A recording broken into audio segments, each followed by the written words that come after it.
6:16 right now. Holiday celebrations are in full swing, and every year fire departments across the country deal with a number of injuries and even deaths as a result of simple mistakes. So Jonathan Baxter from the San Francisco Fire Department joins us this morning with some advice on how to avoid those mistakes.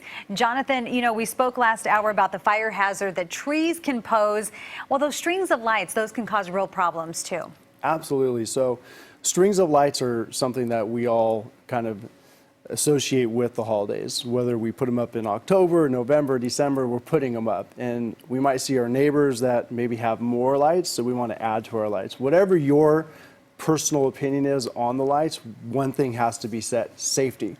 So when you do your lights, you want to make sure that you're putting them up, number one, safely. You're picking them for your house. Where am I going to put them? Do I have the proper tools to put them up? Ladders, somebody to foot me, meaning holding that ladder while I put them up. And it's not slippery, and everything is safe. So if you're putting your lights up on your rain gutters, if you have rain gutters, you want to make sure that those gutters are clear of all the material, because those lights can actually get hot.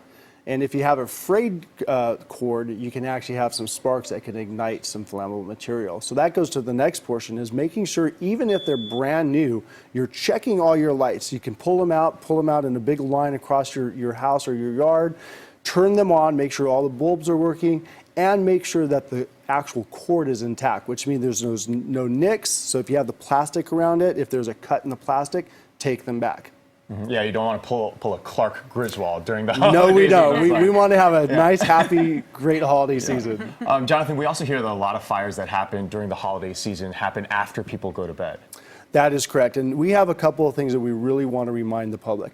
The first one is come up with an escape plan with all of your family members and your visitors. Have 2 ways in and 2 ways out of your house all the time. And make sure that everybody knows that. And what that means is, if you have a front door and a back door, that could be your primary and secondary route. But if those are blocked, know that you have another route, whether it's a window. And if it is a window, how do I get out of the window, and does everybody know how to do that?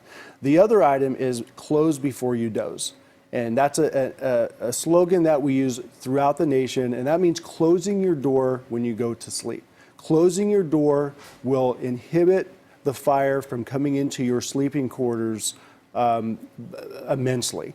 The studies are out there that open door fires will kind of flow right into your sleeping path. The smoke could make you become overcome. You might not wake up, and you could become a victim, which we do not want. And by closing the door, it allows that barrier, and it gives you a little bit of extra time.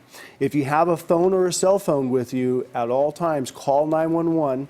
And if you know there's a fire in your house and you say, I'm at 123 Main Street, I'm on the 3rd floor in the bedroom in the back, you become your public safety personnel's #1 priority during that incident. That is good advice right there. Well, we know families, they are all getting together this time of year, a bunch of kids, pets running around everywhere. What advice do you have, and what should we look out specifically when it comes to them?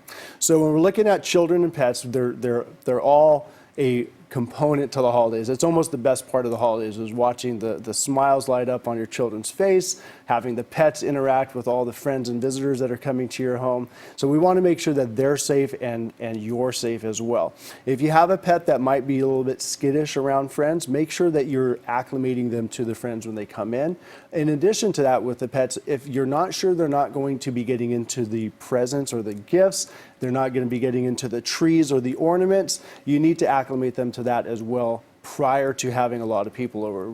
You might have an animal that is going to act normal around you, and it's not going to take the ornaments off of the tree. It's not going to attack the Christmas lights.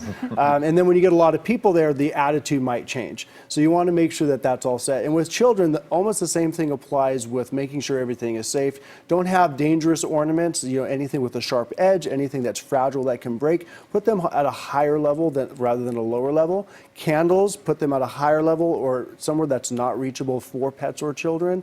And we talked earlier about cooking, is put delineating lines places. Simple things as masking tape you can put across your kitchen floor or your living room floor and say, please don't pass this if you're under this age. And that will keep us all safe. I love that idea. It's perfect. Some excellent advice this morning, some safety tips. Thank you. Jonathan Baxter from the San Francisco Fire Department, thank you so much. Thanks for having me. Now here's sports.